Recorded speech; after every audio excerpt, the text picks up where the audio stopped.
That night, at the supper table, I told a lie. Easier than the last one, I said, when Dad asked how the spelling test had gone today at school. He'd caught me off guard.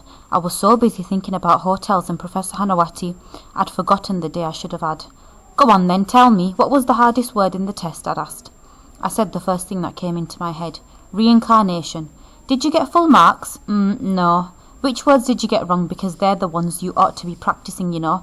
It was typical Dad, wanting me to be cleverer, faster, better, and I did try, but tonight it was exhausting. I got up from the table and started clearing the dishes. Lillian, he said sharply, I'm talking to you. Oh, leave her be, she's worried about her granddad, Mum chided. I was, in ways they couldn't imagine. Now chided just means telling off. Well, she'd better not be slipping behind. I'll be on her teachers if she is. Dad shook out the paper. Once he'd disappeared behind it, Mum leaned towards me, whispering, I'm proud of you, Lil. You've got your granddad's spirit, far more greater than I ever did. There's more to the world than spelling tests, he'd say, and he's right. Dear Mum, she was trying to be kind, but it felt like a nudge in the ribs, reminding me of my promise to Grandad. I smiled stiffly. I couldn't tell her about the jar or the curse, could I? I wasn't even meant to have gone to the hospital in the first place. Times like this I wondered what it would be like to have someone my age to talk to share private secret stuff that wasn't for grown-ups' ears, like Tulip did. I bet with her 2 brothers, the lucky devil. After supper was cleared and a pot of tea made, Mum and Dad settled by the stove. Every evening it was the same. We'd sit quietly, rarely speaking, though often I'd glance up and notice how sad they looked. Dad, I supposed, might be thinking about the war. As for Mum, I didn't know. Sometimes she'd have tears in her eyes. Other times she'd rest a hand on her stomach and sigh. Tonight, though, I couldn't sit quietly, not with Professor Hanawati's letter at Grandad's, just waiting to be read. Has Nefertiti been fed yet? I asked. I'll go if you like. I knew full well how hard it was to coax my parents out of their chairs once they'd settled down, and it was just the sort of little job they'd count on me to do. Good girl, Mum said. Don't be long. A short time later, I was heading down Grandad's side alley. This time I'd brought a torch, but still felt wary as I turned the corner. On the doorstep were 2 bottles of milk and one of cream, and Nefertiti crouched between them. Now remember, Nefertiti's the cat. The second she saw me, she stood up purring.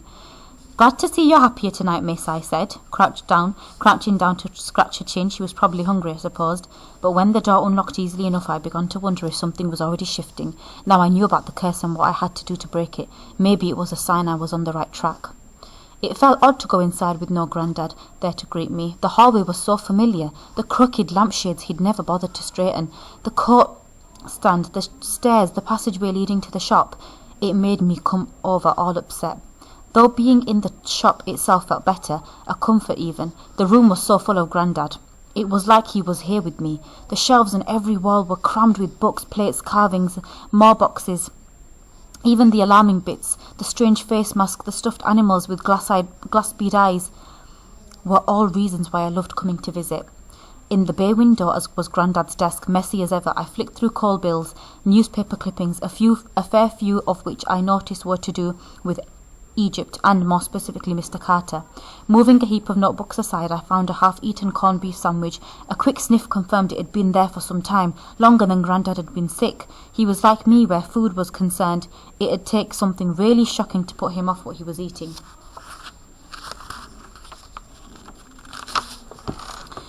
What looked to be Dr. Hanawati's letter was underneath the sandwich. It was a short one It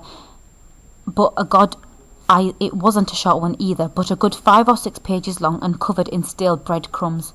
The paper was tissue thin and a lovely, unusual blue colour. I scanned it for a signature, which oddly was at the bottom of the very first page. Like most people's, it was quite a squiggle, but I was able to recognise the H at the start of the name and the T at the end to know that this was what I was looking for. I sat down in the nearest chair. It felt strange to be about and to read a dead man's letter, a bit eerie, a bit sad, but I was intrigued to hear what he had to say. Now let's see what the letter said. Dear Ezra, it began. That's Grandad's name. You will know how hard it is for me to admit to being wrong, but I must tell you your instincts regarding the Egyptian canopic jar were right all along. It does, I fear, carry a terrible curse. We should have left it in Egypt where it belongs. The death of a young boy just days after he discovered it in that queer little rock-faced tomb was no accident. Nor should we have argued or fought over the jar. We were good chums. Chums is friends, Ezra. But we let the jar breed bad feeling between us. It poisoned our friendship. I'm sad to say, many years ago you told me never to darken your door again, and I respected your wish. Now I find I must communicate with you. I have important, terrible news. Neither of us knew there was anything inside the jar, did we? Yet recently I've discovered it holds a secret. Let me explain. For years the jar stayed packed away in my attic, but all but forgotten. Last month something changed. For some unknown reason the jar began to play on my mind, and when I retrieved it from the attic I heard a rattling sound, indicating an object was inside. It struck me as strange that neither you nor I had heard such a sound when we brought the jar home all that time ago in such unhappy circumstances. On removing the lid, which took considerable effort, I found a papyrus scroll rolled up tightly, folded and tied with a leather thong. There was also something stuffed into the base of the jar, a scrap of old linen, probably that I couldn't dislodge. It was the scroll that captivated my interest, and so I set about trying to translate it. The writing was hard to decipher. It wasn't the hieroglyphs I would have expected to see on an important document, but the informal, demotic Egyptian of a personal account. I spent hours, days at my desk, poring over that discovery.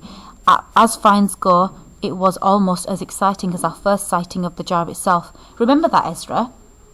How we swooned when we saw it on the market stall. We could not believe Mr. Carter had dismissed it as an insignificant piece. How stupid he would feel now if he could read this translation. When you see whose name appears at the very start of the account, you will understand my elation.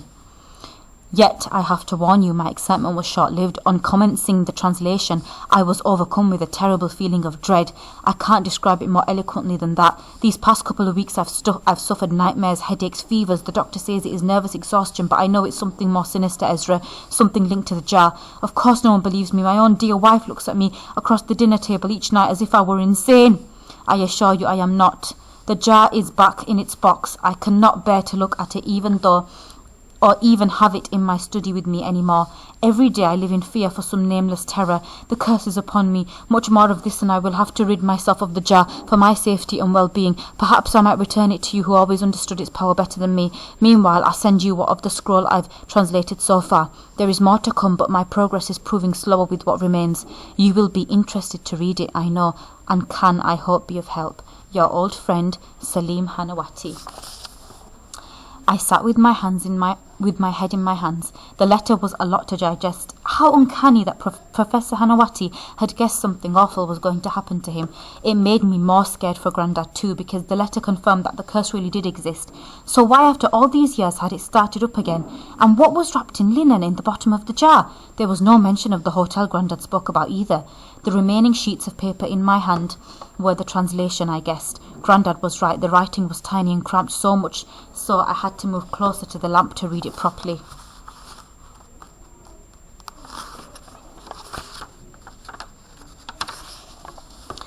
Thebes, ancient Egypt, March 1323 BC.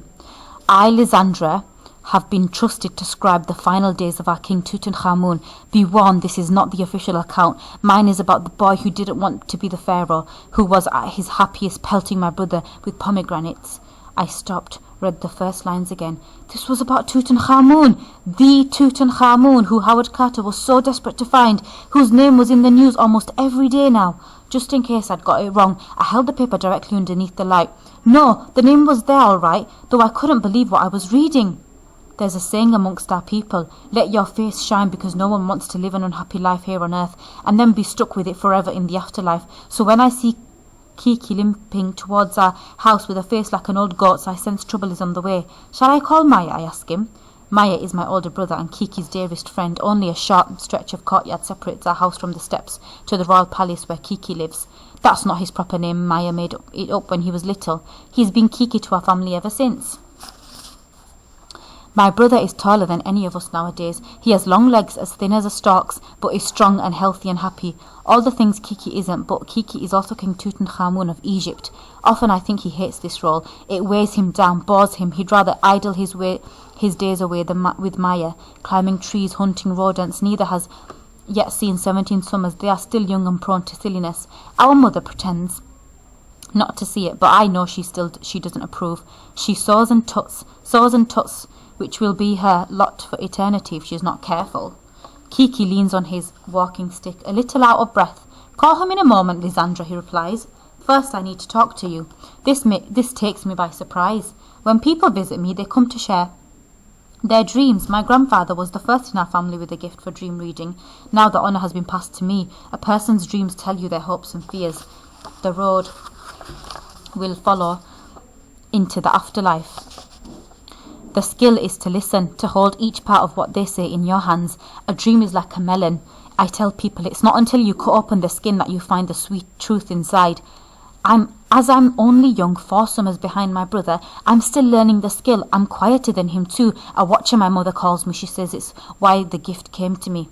Today Kiki looks pale. I hope I'm not in for a bout of illness. The fever leaves him weaker every time. And I know I'm not alone in noticing it. There are those at the palace who watch Kiki, every limp, every sweat, every meal left untouched. No one watches more than his godfather, whom Kiki leans on like a son to a wise father. He does little without I's approval, and in my view spends far too much time seeking it. I don't trust I. He has the eyes of a hungry wolf watching a weakening lamb. Come inside, I say to Kiki. There's no sun. The wind off the river is too brisk for sitting outside, so Kiki follows me in to where the stove is hot because my mother is baking. She sees us coming, bows and scuttles off, tucking the basket of already baked bread under her arm. Please sit, I say, gesturing to the cushions on the floor. Kiki shakes his head. He's glancing nervously towards the doorway, expecting Maya to appear. I don't sit either. Bad dreams? Terrible dreams, he hisses. For the last few nights it's been the same. I'm chasing someone, and though I run and run, I can't reach them. There's a fresh insect bite on his left cheek. He should have a net covering his bed. I wonder why his servant, whose job is to tend to these things, isn't being more careful. The fevers that come with such a bite are dangerous. So too are the coughs that plague him every winter. Are you sick? I ask because this sounds like a fever dream. I hear plenty of them and they usually mean very little. No, Lysandra, for once I'm not. I'm more interested now in how does it end, this dream of yours? I reach a dead end, a wall, a locked door, a ravine. It changes every time. He shivers slightly. Behind me I hear animals growling. Scorpions run across my feet. I mull over what he's told me. A coldness in my veins. I need to hear more of his dream. The person you're chasing, do you see them? I ask. I don't get a good look. Oh, he stops, startled as Maya strides into the room. My brother, wrapped in a blanket against the chill, looks more bony-limbed than ever. Not trying to charm my sister, are you? He asks, giving Kiki a playful nudge. He's being ridiculous. Kiki has a wife, Queen Ankhesenamun, chosen for him by the men of his inner circle. She's very beautiful, with amber eyes and trailing black hair, though she's almost as old as our mother, which people say is why her babies don't tend to live. Go and jump in the river, I tell Maya, scowling. My brother grins. That's an idea coming, Kiki. Once they've gone to get up to whatever mischief takes their fancy, I let out the long-worried breath I've been holding in. This dream of Kiki's troubles me. The sun stays hidden for days on end. Everything is cold. The ground we walk on, the water we bathe in, the linen we wear. Kiki's father was a wayward pharaoh who had favourites among the gods. It brought chaos to our country, and people are saying the god Amun is still offended, which is why the sun refuses to shine. I've never known a winter so miserable or so dark, Mother says. She keeps our oil lamps lit all day so she can see well enough to sew. I'm struggling to concentrate on my scribing work. All morning I make mistakes on the papyrus. Mother scolds me. Whatever's the matter, Lysandra, come sit closer to the light. But my mind keeps wandering back to Kiki's dream. A dead end means something or someone is blocking his journey through this life and on to the next. It's a bad omen. So too are the scorpions which conjure up all things poisonous. I can't explain to Mother that the darkness isn't in my room but in my head. We're saved by Maya, who rushes in from outside, bringing the cold air with him. I have news, he says. The king's decided to hold a feast day for Amun tomorrow to win back his favour. I has decided it, you mean? I mutter. Yet despite my mood I'm glad I've missed the sun. What can we do to help? Mother asks, ever practical. Your flatbread, Mother. Kiki is requesting it. Maya turns to me. You can help Roti with the horses. There's going to be a chariot racing. For once Kiki's dear godfather is letting him have his way.